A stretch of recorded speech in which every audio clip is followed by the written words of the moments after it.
I have the pleasure of introducing Lyssa Royal again this year.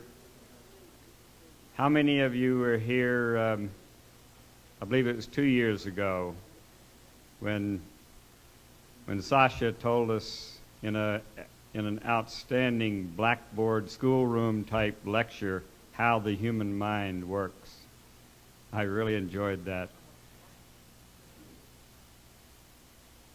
For those who don't know Lyssa Royal, she has written several very important books for UFO investigators and experiencers. The Prism of Lyra tells us more than I've seen in any other book about our alien ancestry. It gives us some clue as to how you can have genetic manipulation going on with different species at this time, I think. Visitors from Within is the next book that she published, which I think has the most insightful information on the hybridization program that I've seen in any source. And of course, at the top of my recommendation list for people getting into this study is her book, Preparing for Contact, which I'm sure is on sale with her others in the room not far away, wherever that room is. I haven't had time to get over there much, unfortunately.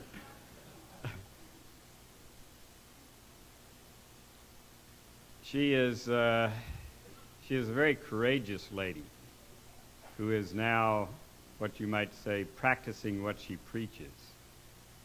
She has gotten involved with a CSETI group, and not only is she writing about preparing for contact, she has got herself well prepared and is helping others become well prepared and are making some contacts with our alien visitors. So please help welcome Lyssa Royal.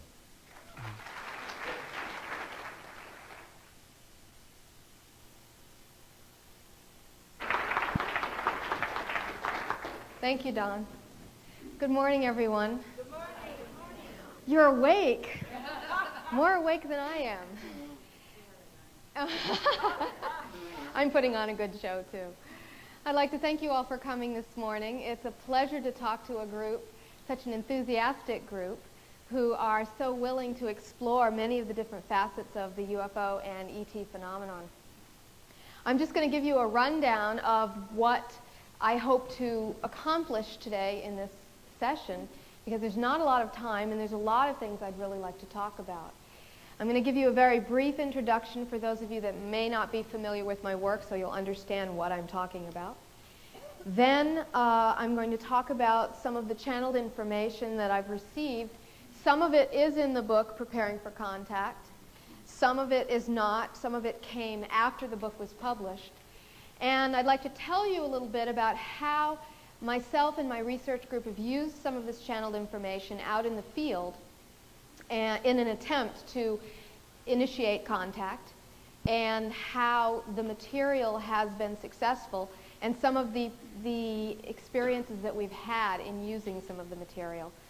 Then there will be time, I know some of you want a channeled session as well, so there will be time for that in the second half of the presentation.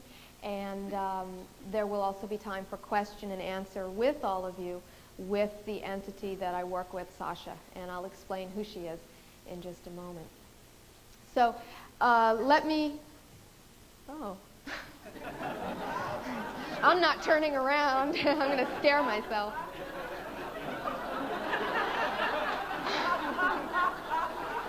Didn't realize I was in a football stadium. Now I'm self-conscious. Okay. Luckily, half the lecture I'll have my eyes closed. So.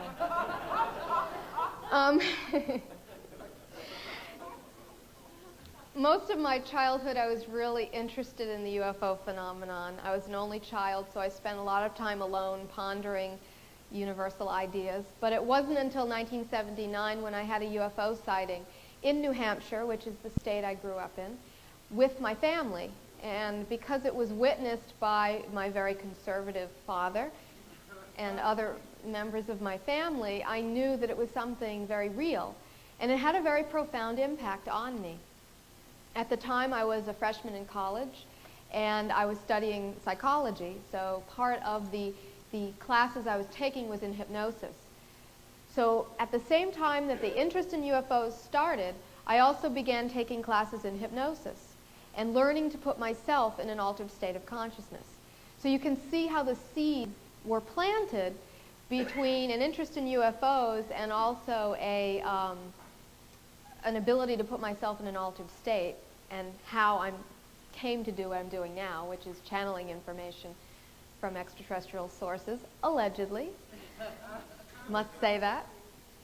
So I had several more UFO sightings in the 1980s, and at that time had moved out to Los Angeles, got involved in some of the metaphysical studies going on out there. And one night I had this dream, and in the dream this entity materialized, touched various energy centers on my body and said, "You will be a channel." You can imagine that really scared the pants off me. But there was something inside that I really felt that was right, and there was a drive to pursue this. So I went on and studied with several other channels, quite intensive study, to try to perfect the skill, if there is such an idea of perfecting the channeling ability. And in the early days, I wanted answers to very specific questions that had to do with the extraterrestrial phenomenon. I wanted to know why humans were connected with ETs, what the ancient history connections are, what was going on with ET contact, where are we going with ET contact. Basically, I was quite demanding in the questions that I had. And I figured because there were no books out there that had written the answers to these questions to my satisfaction, that I was going to try to get them myself. So that's really where the books came from, myself answering my own questions. I'm just very happy that a lot of you have found the books helpful as well in answering some of your own questions. So, question that's usually asked is, what is channeling? In the very broadest sense, channeling is a way to access information that's not normally available to the conscious mind. That's a very broad statement. That can include automatic writing, artwork, music composition, many different forms of channeling. The form that I use, I call vocal trance channeling. Most of you have heard of this. Basically what this is that I've learned to put myself in an altered state of consciousness. In this altered state of consciousness, the personality known as Lyssa takes a back seat, can observe, but doesn't have her hands on the wheel anymore, which is a dangerous thought if you think about it. Although I'm not such a good driver anyway, so maybe it doesn't matter. But then another entity or energy or consciousness, whatever you want to call it, becomes the driver of the car. And that driver communicates with one person or an audience that is present, usually through the form of question and answer. I've been very demanding in this process, and I have made some very specific choices, one of which is I do not want to leave my body totally. I do not want to surrender to another entity and have the channeling experience something separate from my life that I cannot necessarily grow and evolve from. So I've said to them, I don't want to be conscious, but I don't want to be unconscious. I'd like to be somewhere in between. They've obliged me by allowing me to be semi-conscious. So what this means is, in the event of an earthquake or anything like that, I mean, I can come awake, I can have some control over my faculties, but in terms of the communication of the information, I'm in the back seat, and in a very altered state, it feels like dreaming, like I'm asleep and dreaming. So often what is communicated to the audience is very different from the experience I'm having, which is very dreamlike. Sometimes it's the same, sometimes it's different. It's very pleasant, and then when I wake up, it feels like I've been asleep and dreaming. So therefore, I have a slight memory of what has been said, but the memory is only about 50% intact. So if you were to come up to me after a session and say, remember when such and such was said, I may or may not remember it depending on how much of the session I've retained. Another aspect that I've been very demanding about with the entities is that I wanted the information itself to be more impactful than the presentation. What this meant is I don't want a lot of drama. I don't want to come up here when I go into the channeling state and have an entity whose personality and accent and mannerisms were so overshadowing to the information that the information went over everyone's head. So some of you have seen me channel. I've been doing it close to more than 10 years now. Some of you have seen me in those early days, and those of you who have seen a change in the channeling. And the change is that it's become less dramatic. And the entities that I bring through now seem more close to my personality. This is by my choice, because I don't want there to be distractions in the information. So later in the session, when you see Sasha, some of you may say, well, she doesn't seem too much different from you. I consider that a compliment because at the beginning she was. There was a big gap in our personalities. But when you work with a consciousness so intimately, by bringing them inside your very self, there tends to be a blending and an integration that happens. And that has happened over the years since I've channeled Sasha. I started in 1988 with her, so it's been quite a while. So anyway, in the book, Preparing for Contact, this is really what I'm going to focus on in this lecture. Sasha has given a lot of information about the human consciousness and how the human consciousness responds to the contact experience, which is really surprising to me because I never realized how fragmented the human consciousness is. That we can have experiences on one level of consciousness, and then the part of ourselves that we call I, our egos, are totally unaware of this experience. And now, as people are having more contact experiences and you're finding an arena to speak about them within, the memories are starting to come to the surface now, and you're starting to see that indeed the consciousness is very fragmented. So there's a lot of information about that in the book. Also, along those lines, she's talked about how humans can literally go out in the field, individuals or in groups, and begin initiating a contact experience. In some ways, this process is so simple, and I think that we've not done it, quote unquote, successfully or seen it all the way through because it's so simple. On the other hand, it seems complex. And it seems complex because we really don't have a full understanding of the human consciousness. So I'm going to give you some very basic ideas so you will know what Sasha is talking about when she talks about this. She's talked about the idea that there are many, many different levels of reality. And there is a reality generator, meaning that each of us as individuals generate the reality experience that we are having. And the way we do that is through our brainwave states. So right now, all of you are in the beta brainwave state, which means you're awake. I hope all of you are in that state. If you're in delta, well, have a good time. You'll probably have better time than this lecture. But the beta brainwave state is the state that's ego-dominated. So your personalities are quite active in this state. People also experience what's called the alpha brainwave state, which is when you're daydreaming, when you're sitting quietly, when you're comfortable, when you're watching TV, when you're doing the dishes, things like that. And also in meditation. And that state is not so ego-dominated. People also experience the delta state, which is the sleep state. And contacts do seem to happen in that brainwave state. Reality is totally different in that brainwave state. The key state, though, that Sasha talks about is the theta brainwave state. And this is a brainwave state that humans have not really yet mastered in terms of being able to sustain it for long periods of time. The theta brainwave state is most commonly known when you are falling asleep You go from beta to alpha, and then you slip into the theta state for just a very short period of time before you actually slip into delta. In that short period of time, sometimes people have lucid dreams, hypnagogic visions. Sometimes that's when they perceive entities in the room. But then they slip into sleep, and it's never held on to, and usually the contents of those experiences are forgotten. People who are highly trained in meditation, like TM and other forms, can learn to sustain the theta brainwave state. And it is in that brainwave state, if we can learn to sustain it, that, according to Sasha, the extraterrestrials find is an easy way to create a common ground so that they can communicate with us.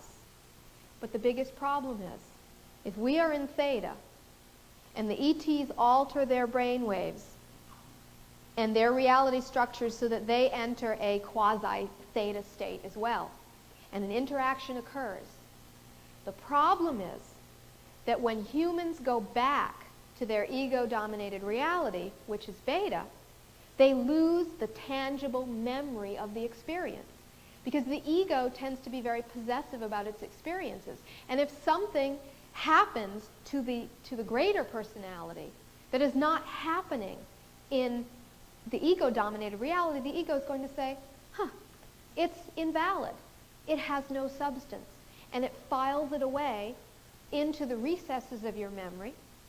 Maybe later it will pop up in spontaneous memory. But for the most part, it sits back there because you're inundated with so much stimuli on a day-to-day basis. So Sasha has begun talking about various ways to train yourself to experience the theta state, various ways to grab those theta memories and bring them more into full recollection. And she's also talked about how that state, the theta state, if we can learn to master it, can begin to prolong our contact experiences, allow us to remember them more, and also give us the confidence to begin creating a contact program where we're not victims of the contact, meaning it's not happening to us, but that we are active co-creators of the contact program.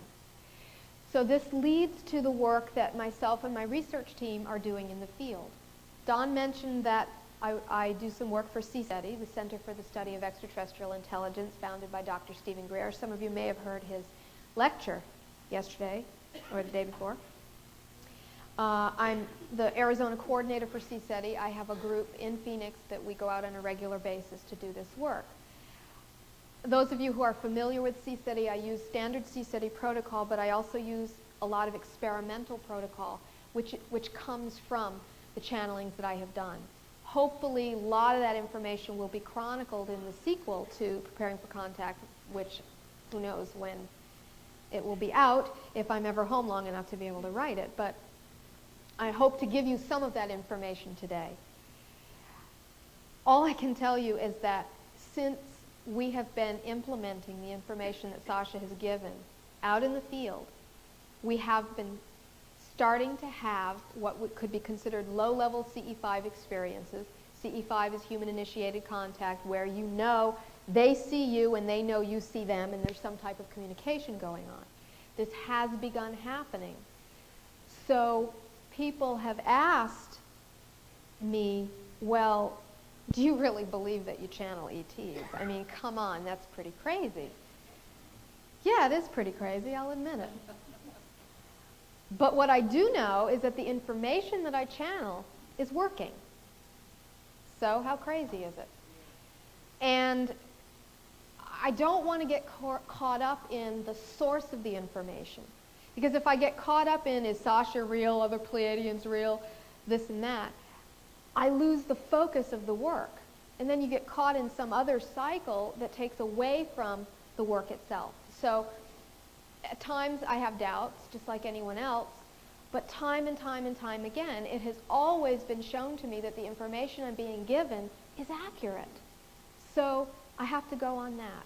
So any of you who question the validity of channeling, I'm going to ask you today to have a good time with the channeling session later. Have fun with it. You don't have to believe it. Just listen to the information, and if it's something you can use and it works for you, great. If not, no big deal. But we need to go beyond proving whether a phenomenon exists, and once we do that, we can actually see what's being given and taught from the phenomenon itself. So please suspend your disbelief for this session. It does not require your belief at all. So, what kind of information have I been given that's begun to be validated in the field? 2 years ago, let's see, where do I start? Well, first of all, I'm going to talk about some of the more subtle things that happen with dreams and visions and real-time experiences, because that's really important. People are starting to find that you're having a lot of experiences out of the normal reality, quote unquote, that are connected to the ET experience, and the dream reality and the waking reality are starting to blend. So I'm going to tell you a little story. And this story I tell in a dramatic way because I want to get the point across. So bear with me the way I'm going to tell it. One night, I should say, I was out in the field with my research team in Phoenix. And as is standard to what we do, we were sitting in a circle out in the desert. The moon was at a certain phase. Beautiful, cloudless Arizona sky. The stars were just sparkling like jewels. And I was leading a meditation for the group so that they could all get into an altered state of consciousness as well as create a group mind, because we like to communicate that way as a group mind with the extraterrestrial consciousnesses. They all had their eyes closed. I had my eyes open. In some of the field work that I do, I use lights. Sometimes white light, sometimes colored lights. And not because I think the light itself has power, but because the light itself is a focus for thought. I'd like to make that really clear. There's no magic in the lights. The light is simply a physical manifestation or symbol of our own thought, and that is what they respond to. So I had been working with the lights. The group had their eyes closed. I looked up, and there was this object that started coming in, and it had these red lights on it. And it got closer and closer and closer, and it hovered at about 45 degrees. And as it got closer, I could see the structure of the ship. This was actually a structured craft, metallic. It was not an airplane. It was totally silent. And it began signaling. I reached over, and that night I had the red light, which was interesting because the ship was signaling in red. So I began signaling back with the red light. Now, I knew intuitively that I was not supposed to awaken the group, because through their own focus of thought and consciousness, they were holding the energy for this experience to happen. It was as if their focused thought had opened a door in the dimensions, and if I was to awaken them, the experience would stop. So they all had their eyes closed. I knew they were going to kill me when they woke up because they missed it all.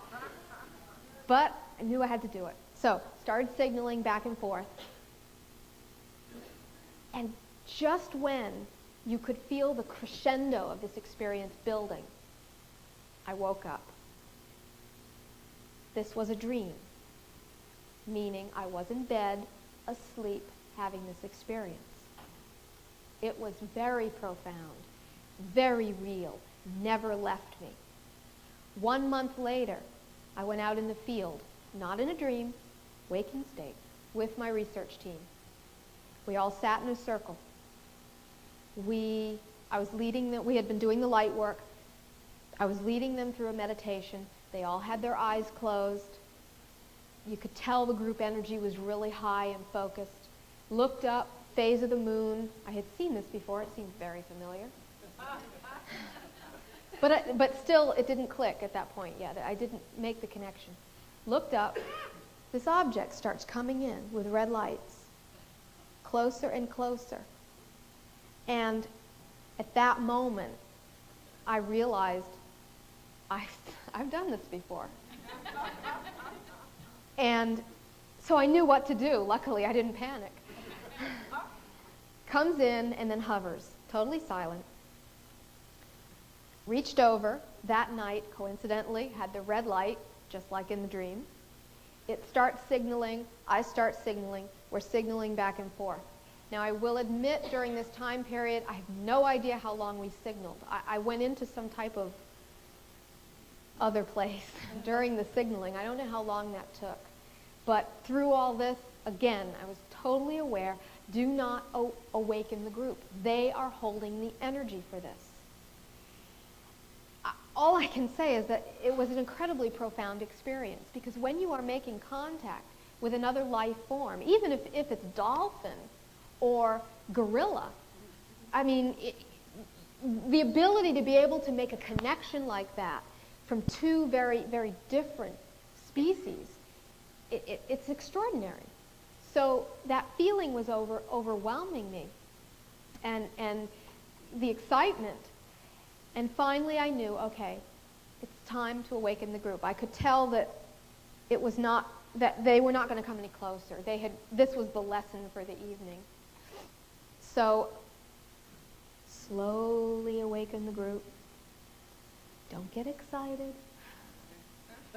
Look over to the southern horizon. There's an object, blah, blah, blah. The group started awakening.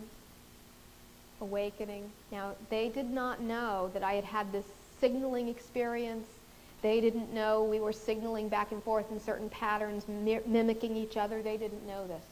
They just woke up, looked at the light, and a lot of the people in the group said, that's an airplane. As soon as they said this, the signaling stopped. The object backed off, went back into the flight path, and mimicked an airplane all the way out. This goes to show you, reality is what you make it. And the group learned a very valuable lesson that night. They didn't know that I had had this experience, so they had no foundation upon which to think this was real. And some people did. Some people could feel the reality of it, but a lot of people didn't. And I learned a lot that night, too, about trusting my own instincts, about the dream reality and the waking reality. The lessons were just extraordinary that night. That night really marked the turning point in our research. It became more real to me. And people say, you do this all the time. What do you mean, you don't believe this stuff? I'm human. I have an ego. My ego struggles also with the paradigm that we all live in together. I'm still trying to open the envelope just like everyone else. And sometimes it's really hard. That kind of pushed a hole through it a little bit. After this, Sasha began talking about what was to come in some of the field work. And she said that the next thing that was going to start to happen is that the research teams all around the world were going to begin experiencing the same pattern of contact. And it would start being repeatable. And once this happened, you know you will be at the next level. Watch for this. So we're sitting around for a couple months watching for this. Of course, just when you let it go, then things start happening. I wish I had time to tell you all the details of every single little thing, but I'll tell you the basic outline. This is the pattern that began happening. We would go out in the field, and shortly after we would finish the meditation, and everyone would be in a very quiet space looking up at the stars, we'd start seeing these objects which looked like satellites. Most of you have seen these, I'm sure. And usually we just blow them off and say, oh, they're satellites or whatever. We watched one night, and it was changing trajectories. It was really high up in orbit. And it was changing trajectories, and then it looked like something was chasing it. And it was like a cat and mouse game, kind of. but with objects so dim. So we thought, what the heck? Let's signal it. So we grabbed the light. This is, by the way, witnessed by 10 people. Grabbed the light. The light is a 800,000 candle power light, halogen. Pretty bright. Popped it on once, right on the object. Popped it off. Immediately, not even 1 second difference or pause. The object, which was the brightness of a satellite, illuminated itself to brighter than Jupiter with this glow, just, and then back down, and then continue traveling off. An immediate response. Actually, that night we were training a group, so most of the witnesses were quote-unquote trainees. Accidentally, I had my field recorder running, accidentally. So I captured everyone screaming and saying, yes, oh, they signaled back. But this was an important point because later we went into the house and the denial already started setting in. Oh, it's not really what we saw. Oh, it was this. Oh, it was that. And I played the field recorder over and over and over again so people could hear their own responses, could hear what they originally perceived, so that the ego would start feeling a little bit more safe about this new information it was being given. And this really helped people begin to go into less of a state of denial. Now, we're not even talking about a ship landing. We're talking about something so high up in the atmosphere that there's no threat at all. But still the ego responded. We heard later there was another research team out on the same night, and maybe 400 miles away, they had the exact same CE5. They were out, they were tracking a satellite-like object, they flashed it once, it illuminated itself just in the same way, in the same portion of the sky. So that's when I started to see that what Sasha had said had begun coming true. But I wasn't prepared for this to happen again and again and again and again every time we went out in the field. We went out several times after this. The next time after this, we were in northern Arizona, and there was about 10 people. The same pattern. Only this night, there was no moon. We were tracking these satellite-like objects. They were chasing each other. Signaled them once. They illuminated the brightness of Sirius, or more. This experience, though, was different because, unbeknownst to us, half of the group was looking to the west, half of the group was looking to the east. When we were saying, we see an object, half of the group was seeing one here, half of the group was seeing one there. When we signaled the objects, half of the group signaled here, half of the group signaled there. When the objects responded, they responded at the same time, one in the west, one in the east. So our reaction was, oh, it happened, but we didn't know we were looking in two opposite areas of the sky. And again, coincidentally, I had the field recorder running. So I recorded everyone's reactions. This, again, has been happening. It happened, we went over the border into Mexico. It happened there. For a period of about 3 or 4 months, it happened repeatedly every time we went out in the field. Exactly what Sasha had told us had come to pass.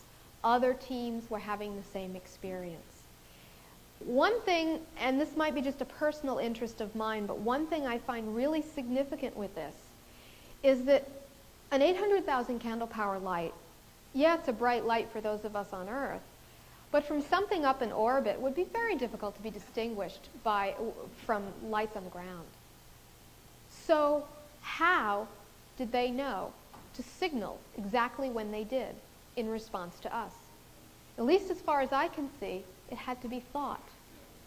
That the light was a focus of our own thought, and they were responding to our thought, not so much as the light. And that really hit it home for me about how powerful our thought and our consciousness is, and how much of a piece it is of the contact experience that we don't even yet understand. One other thing about this whole series of events that is really interesting and is quite embarrassing to me, but I will share it with you anyway, is that after this event I was just talking about, where one signaled to the west, one signaled to the east, the team was at breakfast the next morning, and we were sitting around talking about the events of the night before, and one of the team members said, "Oh, those CE5s, wasn't that fantastic?" And I just looked at her and said, "What are you talking about? What CE5s? We didn't have any CE5s last night." My mind, my ego had totally blocked out the experience. And they said, "Lyssa, it's on the field recorder. Turn it on and listen to it," which I did. And I heard myself screaming with excitement. If that doesn't wake you up, maybe I did really see something out there last night. That really drove home for me, who lives, breathes, thinks this ET stuff all the time, how difficult it is for the human consciousness to accept this new paradigm. And if it is difficult for us, those of us who are in this all the time, how difficult is it for government people, religious people? Actually, it gave me a little bit more compassion, because they must be going through a very difficult time incorporating this into their reality paradigms. So have some compassion. Anyway, let's see. Where are we going in the field work now? Unfortunately, the field work that I do is really dependent on my own schedule, and I do a lot of overseas traveling, so it's very inconsistent what I get to do. But Sasha has said that she is still working with us. She's begun working, giving us information about geometry and mathematics. For those of you who know what I'm referring to, the Fibonacci sequence, she's begun to speak to me of using that in the contact protocol, and we've started to have a little bit of interesting experiences with that.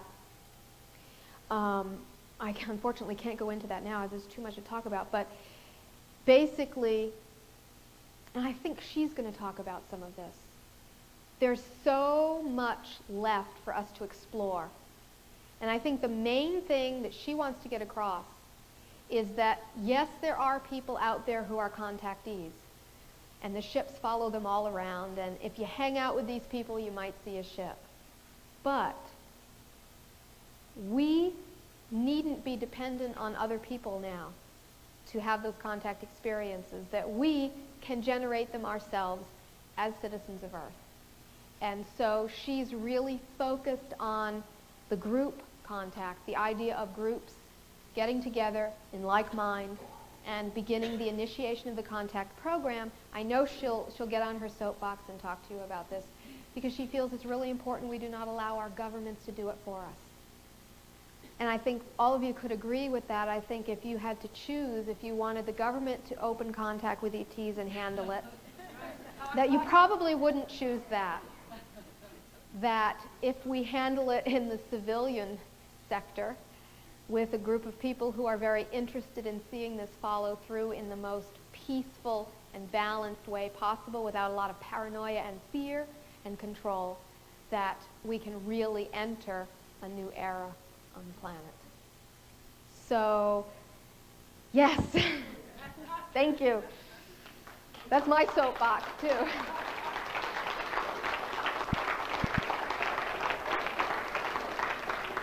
I don't know about you guys, but I've spoken at a lot of these conferences over the last 7 or 8 years, and I cannot believe the film footage that is being shown at this conference.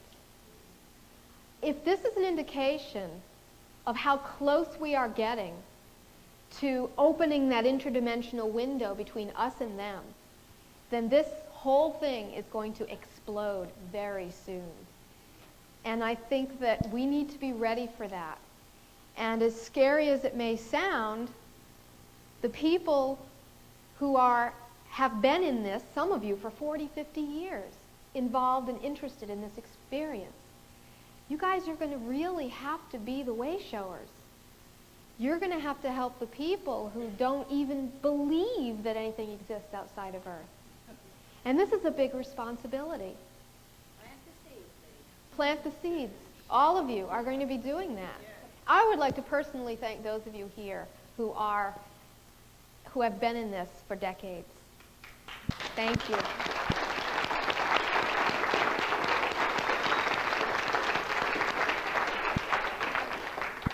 Sometimes I'm only 34 and I've been in this 10 years and people say, well, you're so young.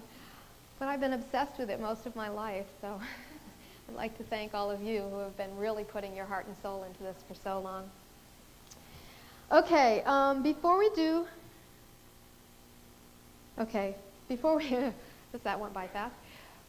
the channeling, I'd like to know if there's any questions you would like to ask of me about what I've said or anything related to that, because I want to make sure what I said was understood. Has Sasha identified her source, or her home, or her status? Thank you, I did neglect that. Excuse me? Yes, he wants to know if Sasha has identified herself with any specific civilization or orientation. And the answer to that is yes. She's spoken quite extensively about it. She claims that she is Pleiadian, female, and that she has been involved in contact programs on Earth for quite some time. She works with my team and also other teams around the planet, not just mine. So any of you perhaps who have read my books, who are aware of Sasha and have felt that she's been helping you with your contacts, you're probably right. Because from what I understand, she's quite active. So typical Pleiadian female, whatever that is. Yes. You guys are too perceptive. Well, I've been watching her the whole time. She wants to know if, yes, I will. She wants to know if I have any sense that Sasha is me or that I'm connected to her in some way. And I can only tell you what she says. You can come to your own conclusions, whether or not you believe this sort of thing. She claims that she's a future reincarnational self of me. And when she first started coming through in 1988, she was very different from me. And she said that the longer I channeled her, the more we would blend. The light around you with her is the shape, and it's you. I mean, that's my... Thank you. A lot of people have seen her face superimposed over mine or things like that when I'm channeling. And that's what I believe, but ultimately it's not really all that important. Thank you. Yes? Talk about, or is Sasha channeling about incorporating theta as a regular part of our daily consciousness and trying to live in that state? I'll repeat it. And then also sort of integration. I've heard a lot of talk about shifting from third-dimensional reality to fourth-dimensional reality and how that relates to the general reality. A lot to ask in a half hour. He wants to know if Sasha, can I talk about it, or is Sasha going to talk about how we can incorporate the theta reality into our reality and prolong it? Basically use it, incorporate it? How to let that reality spread out more into our daily life. She's talked about it somewhat in the book, Preparing for Contact. I really can't go into it in a half hour, unfortunately. Basically, she says that any exercises we can do that stretch our consciousness, whether it's meditation, there are brain machines that nudge your brain into the theta state, things like that. They're little seeds, but that they can start us on the path toward incorporating more of that theta reality into our waking reality. It's a little bit at a time because the ego is so resistant to anything alien to itself. The other part of the question was about the third-dimensional, fourth-dimensional shift and how it relates to theta. He wants to know about the third dimensional and fourth dimensional shifts and how they relate to dream time. Half hour. We, in this reality, are so limited by the ego, who keeps a very tight rein on this reality and keeps us in the third dimension reality, which is a frequency. When you explore the other brainwave states, you move up in the frequency and you can actually shift the dimensional realities. Sasha says that beings like the Aborigines in Australia, Native Americans, etc., who have been practicing this, enter that dreamtime state, which is more of the quote-unquote true reality that is shared by beings out in the cosmos. That the reality we are in, which is a third density linear reality, is much more rare to come across. So I know I'm just giving you a very basic overview, but I can't go more into detail. Thank you, though. There was another one. Yes? Let's see. Excuse me. Yeah, the mic's working. I just wanted to address briefly about the satellite incident, because I think that's very interesting. I live in Tucson, Arizona, and I go meditate way out east outside of town. And I was out there about 3:30 in the morning, and I woke up. It was in the summertime. I have a strong connection with the Pleiades, and I saw the Pleiades were coming up on the horizon, very beautiful. So, okay, that's nice. That's in the summertime also. So then I went out and laid on my back and looked up at the stars. It was beautiful. It was a new moon, and it was beautiful skies. And I was saying, if this is a night that I'm to perceive a craft, I'd like to see it now. And within 5 seconds, this, I would say it's a satellite. It starts coming about that fast, going overhead from south to north. It didn't do anything erratic. I said, okay, and I waited a few moments. I said, well, that's interesting. That could be a satellite. Show me if it's something else. So within another 5 seconds, another one comes and zips right over. And it didn't do anything odd. And so I meditated for a little bit. And then, again, this was with the satellite, so I thought that was interesting that you brought that up. So then I meditated a little more, and then I asked again, and I said, I'd like a little something different because I'm just perceiving this as a satellite. That's great. So one comes out of the south. Now this one changes angles, and this one takes off and goes to the east. And as it gets over to the horizon, it giantly illuminates, bigger than Jupiter, bigger than Sirius, goes, then it goes back down to a satellite, and away it went. I said, well, that's pretty good for a satellite. Thank you. You've got somebody's ear up there. Well, what's interesting is it's the thought. It's not the lights, as you were saying. It's Exactly. the thought, and you don't need the lights. If you have the thought and you meditate, you can project it. The other thing is, some people here saw that blinking sun that I showed the other day. It's a blinking sun from Yugoslavia. I've had it analyzed. It puts you in a theta state. Really? It takes you down to about a 5.2, between 5.2 and 8 hertz. Places you in theta. In my opinion, that's a trigger to begin to wake people up. So that's another interesting connection that I can verify with what you're saying, is that theta state, it can be reproduced, is very powerful, and it seems to be a state of mind in which contact can be made. So thank you. Thank you. Thank you. That's exciting. Yeah. I'll take one more. Lisa, what does Sasha say is the purpose of humanity? Come on, guys. Give me a break. 2 minutes. Easy question. Just the meaning of life. 42. The meaning of humanity?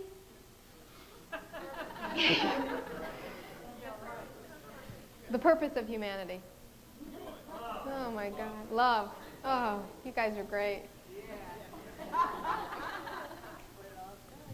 Well, you stumped me. She can give you a short answer and a long answer. Basically, evolution. That anything that is created and that is creation is compelled to evolve. And mankind is compelled to evolve no matter how much we dig our heels in and resist it. And evolution means becoming more of ourselves. So she, her people, and us are both evolving. And she has talked quite extensively about the quote-unquote failings or problems in her society, challenges that they have had to overcome, just like we do. It's all about evolution. And evolution eventually leads you back to the source, which could be love. Just a one-word answer. Experience. Experience evolves you. Absolutely. Yeah. Yeah. Has she mentioned anything in regards to our manipulation of the DNA and also the raising of the Kundalini? My God, the audiences are becoming incredible. Has she? Woo! Has she? You guys are wearing me out.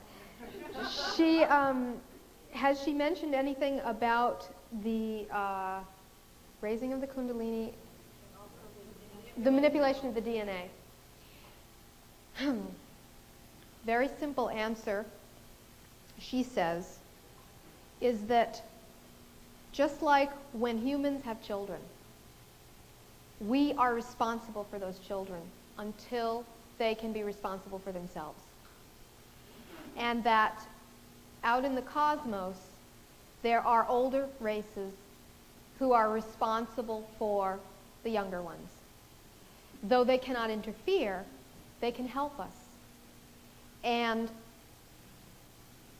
some of the teachings in our society is that we came up through Darwinism, through the apes, and that's the only way of evolution that we've experienced. But I think if people do their research on that, obviously there has been some extraterrestrial, I don't say interference, but help, yes.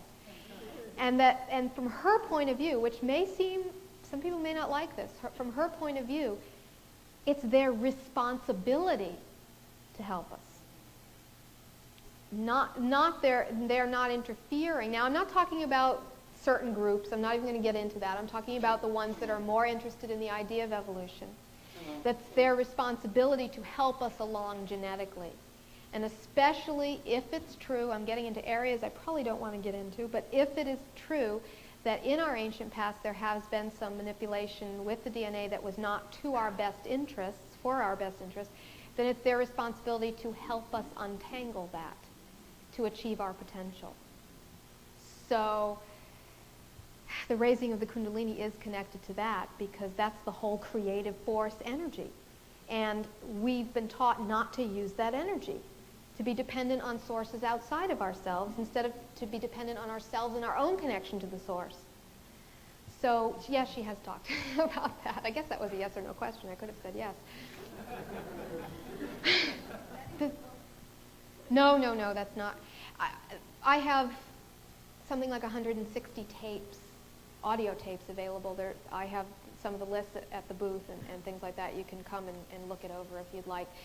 I do have to go into the channeling state. You can ask your questions of Sasha if you'd like, but I know some people want the channeling, and I'm going to have to do it soon if I'm going to do it at all.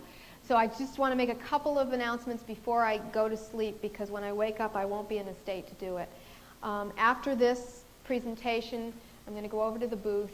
I can sign your books if you like, or I have books there. There's some tapes and videos and things like that. Also, I'm taking a team to Peru. Sunday, we're leaving. If any of you get the hit, the information is at the booth, and I can give you that information. And we're going to be spending 4 nights at Machu Picchu doing field work. So, come on, join me. Yes, I hope to do it every year, but we'll see. So what you're going to see then, I'm going to sit down, close my eyes, go into the channeled state. It takes about 20 to 30 seconds to get into that state. It used to take 20 to 30 minutes. So you're seeing a more refined version of the process.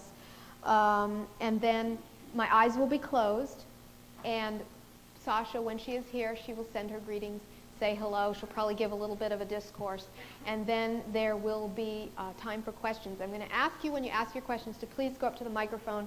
Since my eyes are going to be closed, Sasha cannot necessarily point to you and choose you that way. So if you'd line up at the microphone, that would be most appreciated.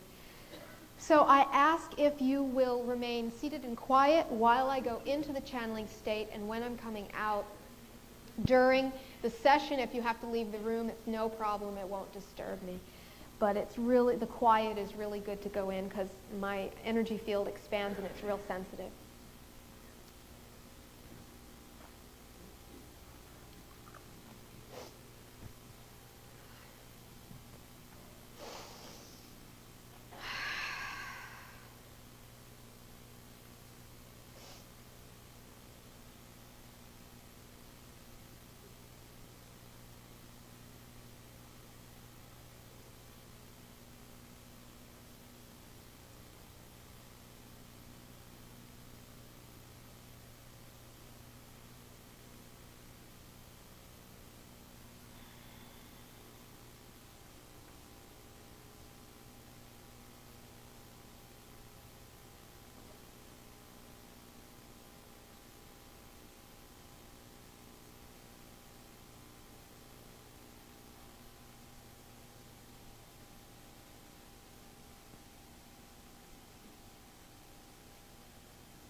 Greetings to you. This is Sasha. What a pleasure to be with you this day. We are so excited at what you are all bringing to this conference and all of the ideas that you are sharing, for it really does make a difference. We know many of you are feeling how much this whole issue is accelerating in your society now, and it's really coming to a head. And a lot of it is because of you. Thank you very much. We know that you would like to ask some questions, so we're just going to give you a very brief discourse. We will attempt not to climb too high on the soapbox. But the main thing we would like to talk about is about the contact experience as it is related to groups. The contact experience itself is always, always, always, always, did we say always? A reflection of you. If you bring to the contact experience your own fear and your own inner demons, the ETs will be demonized. If you bring to the contact experience your own wide-eyed curiosity and love, then the experience will mirror that. Therefore, each of you have a responsibility, not only to yourselves, to evolve yourselves beyond your own perceived limitations, but that the group itself, the group energy itself, as you are a part of the group, becomes essential in the contact experience. If you have a group working together as a team, out in the field, the barriers and boundaries between you must be lowered. You must become as vulnerable and open with your team members as you do with your most intimate loved ones. Because when you do that, you take down the walls, you take down the armor, and you form a solid, unified field of consciousness that generates tremendous energy, that helps to make it possible for us to enter your reality.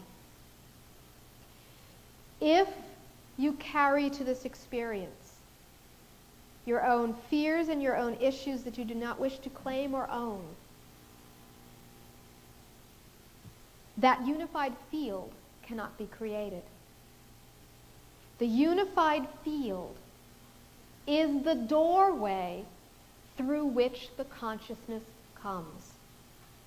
Whether this is just with yourself and your own unified field, meaning your unification with all aspects of yourself, including your source aspect, or whether it's with one other person, 5 other people, 10 other people. The more barriers you have to each other, the more barriers you have to the contact experience itself. Many researchers in your world would like to think that the contact experience or the UFO experience is an external manifestation that has nothing to do with themselves. But as your scientists are now seeing that the observer is affecting the experiment, all of you researchers who are observing the external phenomenon are also influencing it as well. You cannot separate it from you.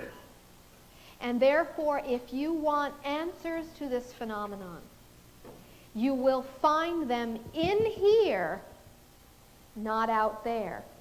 That is a very difficult idea to accept for many researchers because you are trained that that is not the method for empirical research.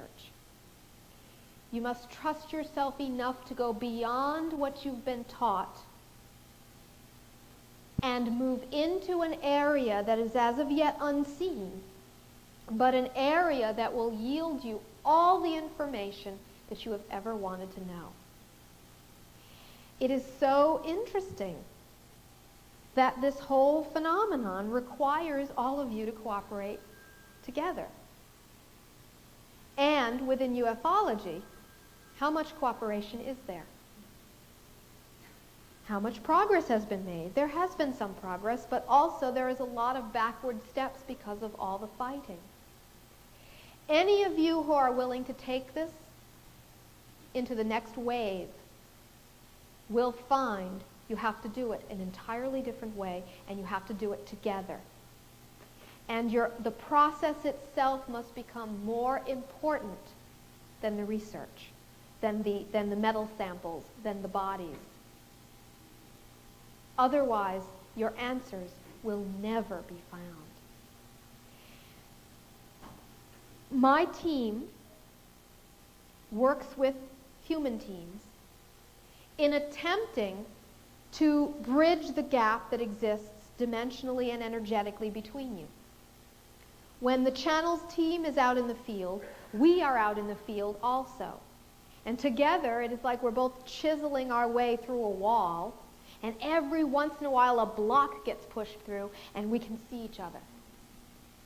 And the more and more and more you do this research, and the more and more you have the commitment to yourself and the unified field of consciousness and building it, the more you will chisel through that wall, and the more you will see our presence and we will see yours.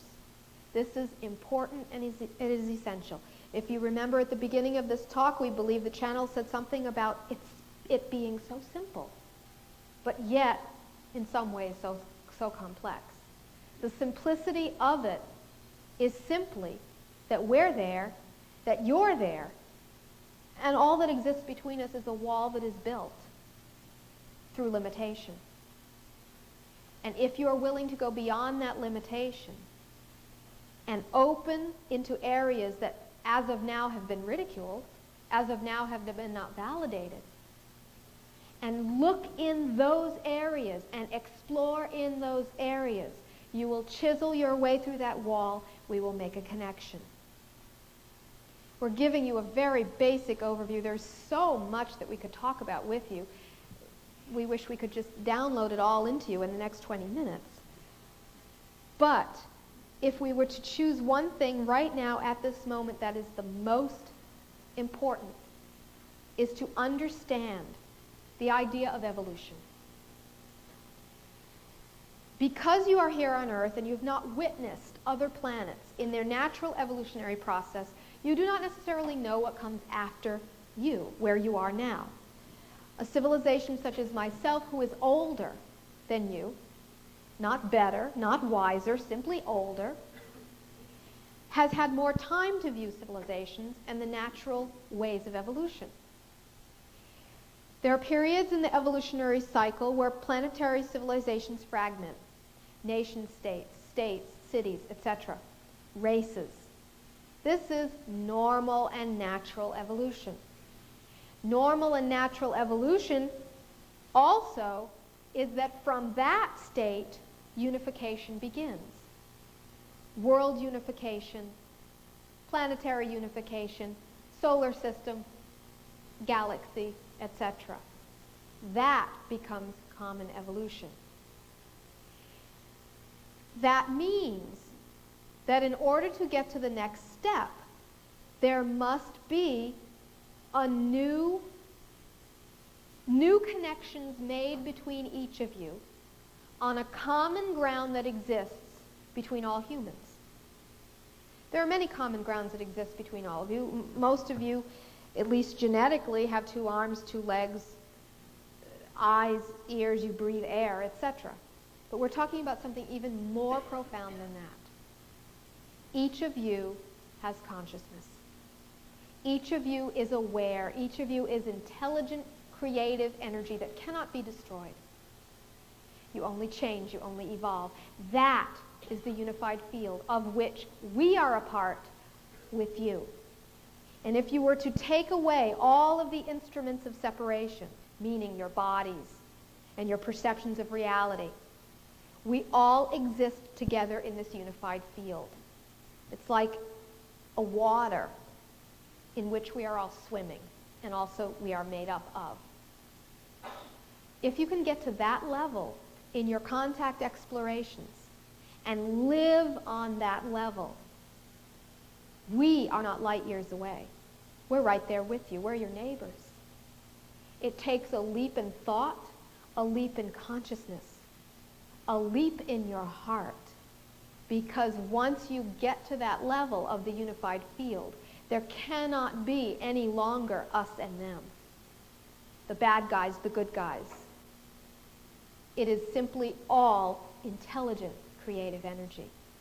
That is the leap in evolution humankind is making now. This is part of the reason why you are feeling such strife on your world, is because you're experiencing growing pains. You are experiencing the pain of letting go of the old paradigm. And that is where the resistance is. But once you break through that, you will then, in a very visceral way, in a very real, tangible way, you will live within that unified field. You will see it, you will sense it, and therefore see all the other forms of life that exist within it. Keep that thought in your mind when you feel the distance between you and the ETs. When you look at that ship up in the sky and you say, I wish I was on it, I wish I could talk to the occupants. Or when you're sitting in your lawn chair waiting for just a little trickle from the universe to let you know you're not alone. Remember that unified field, and it is that which will bring you back to yourself and your shared source. And it is there that you will feel the connections. Because the external reality, the ships that come in, will never prove to you your connection. They are only a reflection of what you know within. Develop the inner first, and the external will change. We know many of you would like to ask questions, so we will give it a rest for now. So if you would, at the microphone, ask your questions. We will attempt to be as concise and brief as possible so that we can get as many questions. And we ask, if you ask a personal question, we will not necessarily answer it very personally, but we will give a general answer that can be applicable to all. First question, please. Yes, there's a planet alignment coming up in the year 2000. There's a lot of talk about apocalyptic destruction and stuff, and there's a super battle, a battle between supernatural good and evil. Could you just discuss that in general? Thank you. That's a very good question. Whenever a transformation happens, obviously there must be a transformation of the old into the new. As far as how that transformation manifests itself, there are several factors involved. One is resistance. The more a transformation is resisted, the more likely the transformation will occur in a cataclysmic way. The more a transformation is flowed with and allowed, the less likely you will need to manifest something cataclysmic. So there is no set future carved in stone for how your planet will go through this most difficult period in its evolution. But what we can say is that each and every one of you make a difference, and here is how. You make a difference through your own thoughts and through your own emotions. Many people feel a great burden because they feel they cannot change the world, they cannot heal the world. However, healing the world starts with healing yourselves. And if each and every one of you can make a commitment to the healing of yourself, you take a strain off of the planet. You take a strain off of each other. And you loosen the resistance to the transformation. At this point in time, though we do see a lot of changing in structure on your planet, a lot of very rapid changes in the next 10 years, we do not see major cataclysm. And we have been somewhat labeled a black sheep because we say that. It's much more dramatic if we were to say tidal waves and hurricanes and only the good are going to be beamed aboard the spaceships. In this period of time, it is important you become self-sufficient, that you do not rely on anyone else to clean your mess up. If we were going to beam all of you up to save you from yourselves, then it would just be created all over again. So all of you who are worried or concerned about the earth changes, first start with yourself. Start with your own personal cataclysms. Clean them up. Clean the closets out inside of yourself. Become strong. Begin to trust in yourself. and move onward from there into your community or into your world in whatever way you can, and share in that way. We do not see major destruction. Again, that is our perception. You may choose to take it or leave it. Question? What is the role of Jesus Christ within our alliance of worlds? Hello, my friend. Hi, how are you?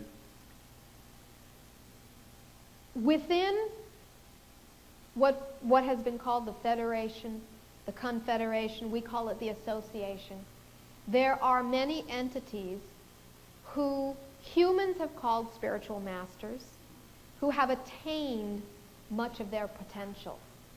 And they are guiding forces within some of the transformations that are going on in your world, in your solar system, etc.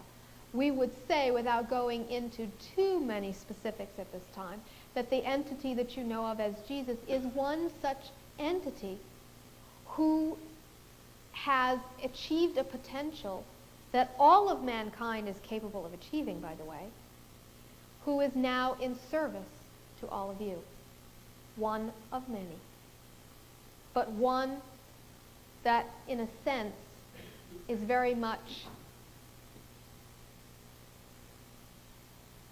connected to Earth specifically. It's a little bit vague, but that's all we will say at this time. Question? I feel we have a common basic belief here of more in the universe. And from that space, if we could come together for just one moment here, great good, great light, great love could be shared. And I was wondering if you could lead us in something for 1 minute.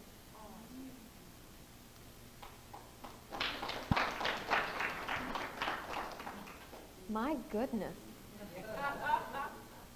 Thank you. All right, and we promise for those of you not into it, we'll make it brief.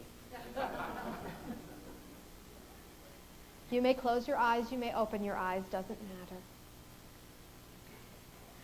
But allow yourself to simply sit comfortably and center yourself. Find within yourself that center point of calmness, of peace, of your own personal God.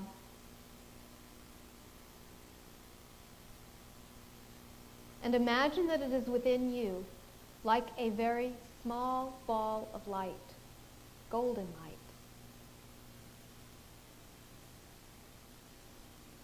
And expand it now so that it is radiating out of you and touching the people sitting next to you.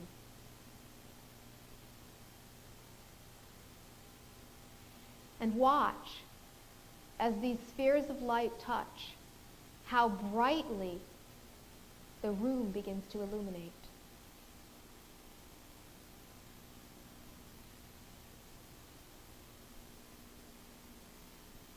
And in your mind's eye, imagine that every single person right now in your world is radiating that light of their own source, of their own personal God, and that it is all touching the lights of everyone else, so that the entire planet is radiating a bright, bright golden light.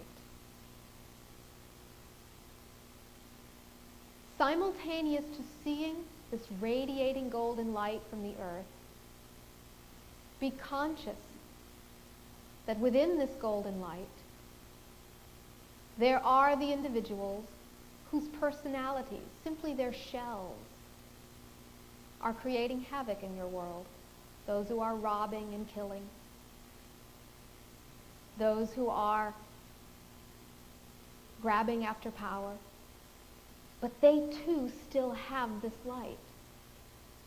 And the sum of your light together is more powerful than their frequency of separation. So they are included in this light.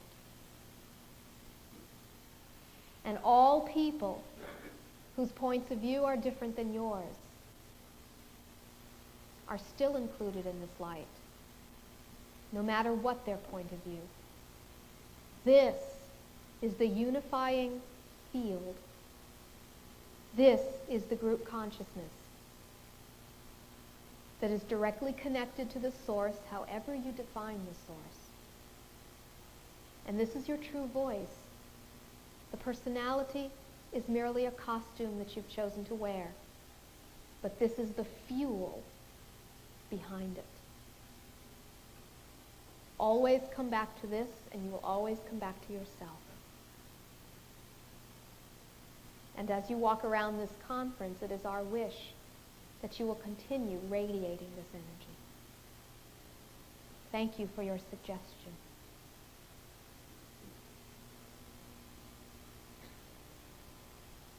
How much time do we have left?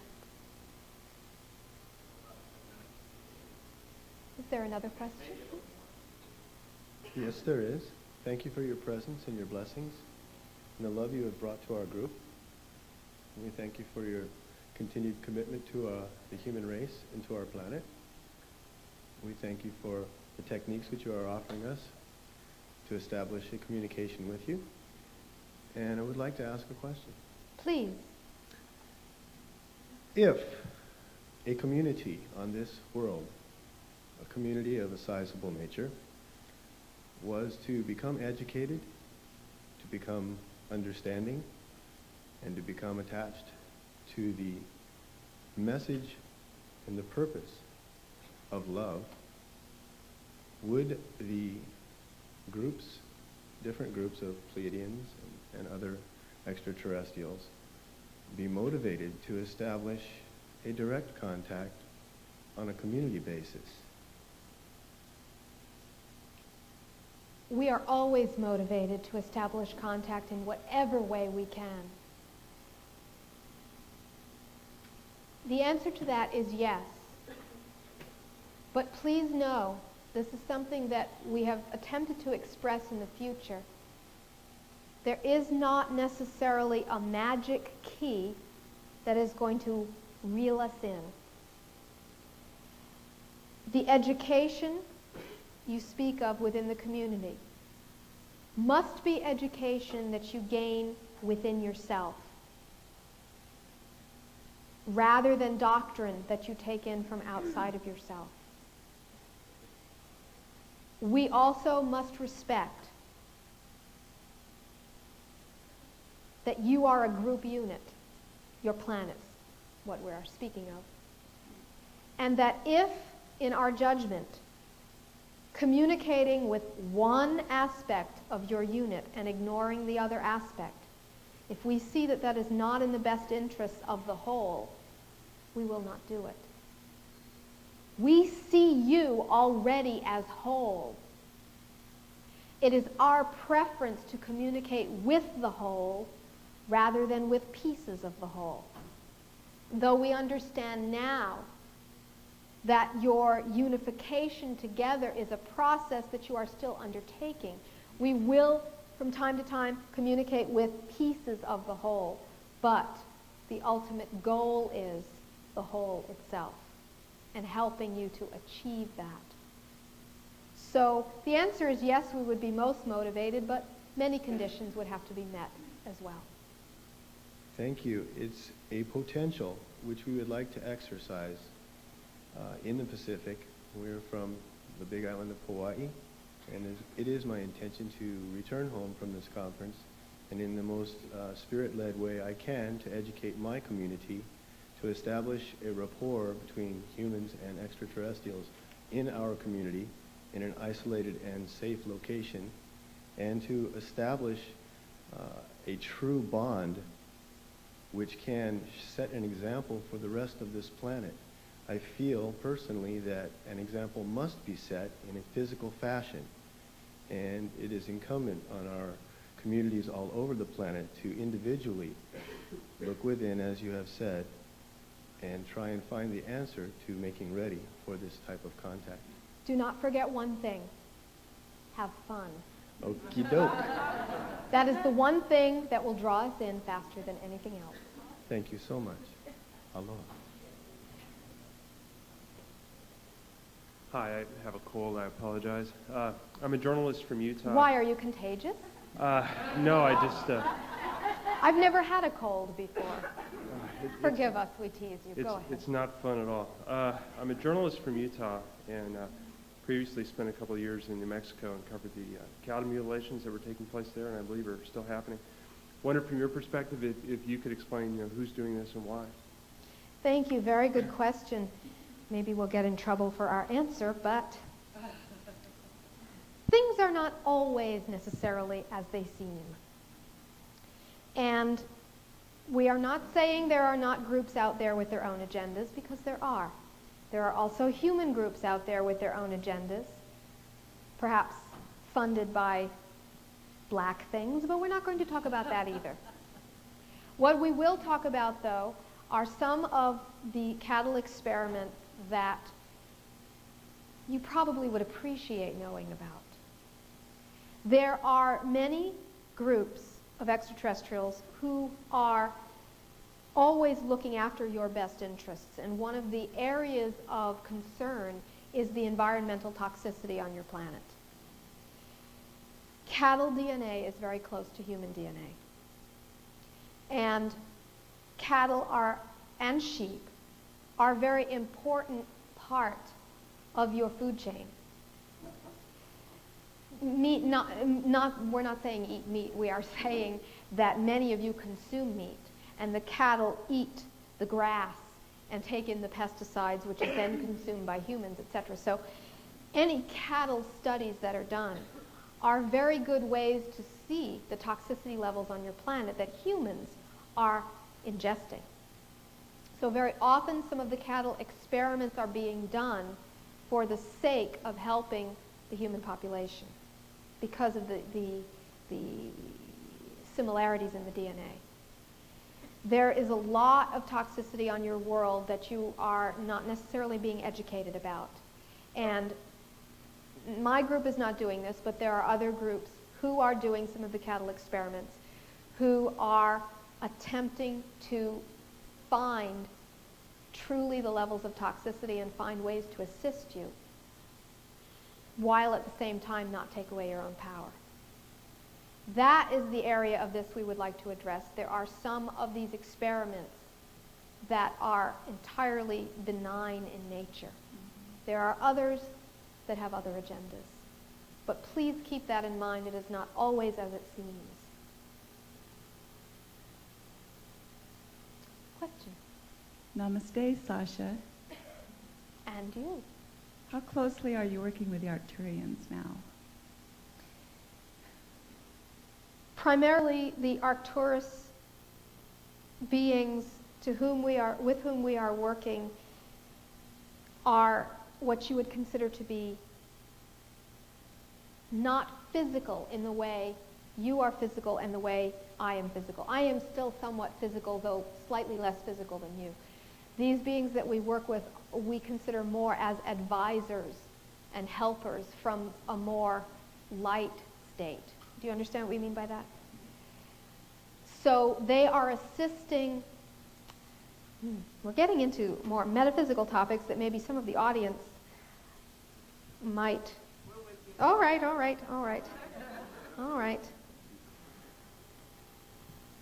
Let us answer it this way then. The Arcturus consciousness is very much a unified field of consciousness. Though they have what may seem to be light bodies and light ships that can appear as separate things, the unified field energy that exists between them is very strong. And the Arcturus beings represent, or can be considered counterparts, if you will, of the higher aspects of humans. So because of this, we must work with them very closely, because when we access Arcturus beings, we are in a sense accessing the higher aspects of humanity. Do you understand? So some of the ships that many of you see, not all of them, but some of them that are light or plasmic in nature, some are manifestations of this Arcturus consciousness. Thank you. Question? Sasha, you have been a very important teacher for me, and I thank you, and I love you. We are at the end of our scheduled time for this thing. Do you have any final comments you'd like to make before we take a break? May we take this opportunity to thank you for all the work that you have done in spreading your unique brand of perception, which has helped so many people. Thank you.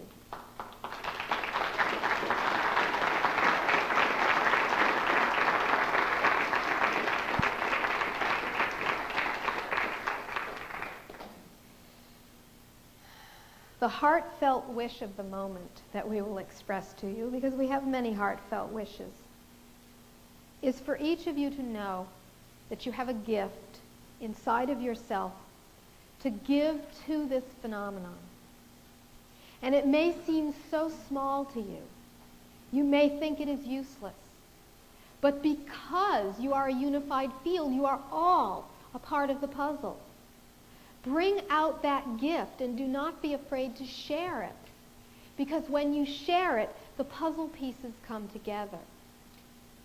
And even those with whom you may have conflict, even hostile researchers who you may not agree with, still have a piece of the puzzle. No one has useless information. Please go beyond the separation and see the value in everyone's work and use it to nurture the whole, the unified field, instead of feeling like you have to choose one theory over another. Because reality is like one of those disco balls. Many facets, many mirrors, and many things which seem to contradict can both be true. Allow yourself to expand to be able to accept that idea, and you will do much toward furthering this issue and the evolution not only within yourselves, but on the planet. We are deeply, deeply grateful for what you all have brought to this. And because we have been speaking so long at conferences like this, we can say that this year we see an amazing difference. And we are very moved by it and very thankful. So get out there and do it. Yes.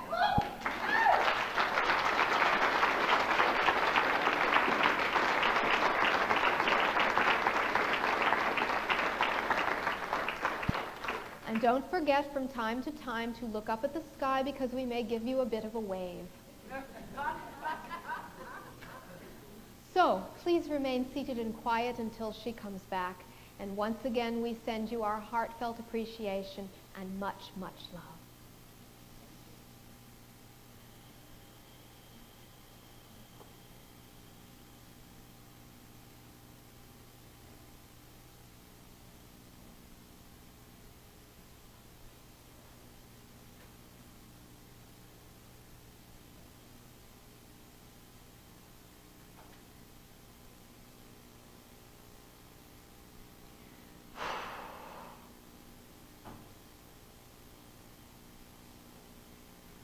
Thank you all very much. Thank you. Thank you.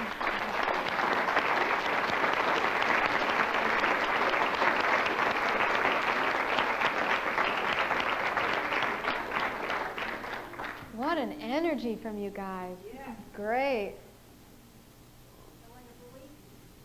You're having fun? Yes. Me too. Thank you very much. We're just a little bit behind schedule, but we're going to try to start right at 12:45, and I'm going to be the next speaker. Hope to see you here.